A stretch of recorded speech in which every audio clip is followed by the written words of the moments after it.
على شاطئ البحر يبحن بأوجاعهن ويتبادلن الهموم. من الصومال فررن إلى اليمن في رحلة بحث عن أحلام وحياة أفضل، غير أنها انتهت كضحايا للاغتصاب. تقول إحداهن وهي مطلقة إنها جاءت وتحمل بين جنبيها هم 3 أطفال تطلب لهم العول من خلال عمل كريم، وهنا كانت المفاجأة. دفعت $150 لأغادر الصومال بالقوارب، وعندما وصلت شواطئ اليمن طلب المهربون مزيدا من المال. لم يكن تبقى لدي شيء، فأخذوني إلى منزل، وكل ليلة كان يغتصبني 3 أو 4 رجال مدة 15 يوما. أما الأخرى ذات 18 ربيعا فلم تختلف قصتها كثيرا.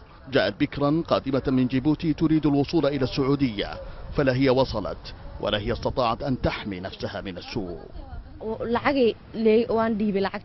أتيت إلى هنا عبر القوارب.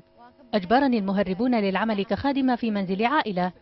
بت لأكثر من شهر، وعندما اشتكيت قاموا بتسليمي لرجل كان يعتدي علي كل يوم لمدة شهر. لقد ضاع كل شيء.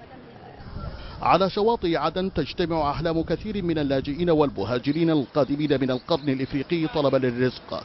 هجرة تاريخية قديمة لا تزال تمخر عباب بحر مضيق باب المندب كل عام. وتشير الإحصائيات أن أكثر من 90,000 من الإثيوبيين والصوماليين قد عبروا إلى اليمن خلال العام الماضي، وأن 90 حالة مسجلة لانتهاكات متعلقة بالجنس، منها 20 حالة اغتصاب.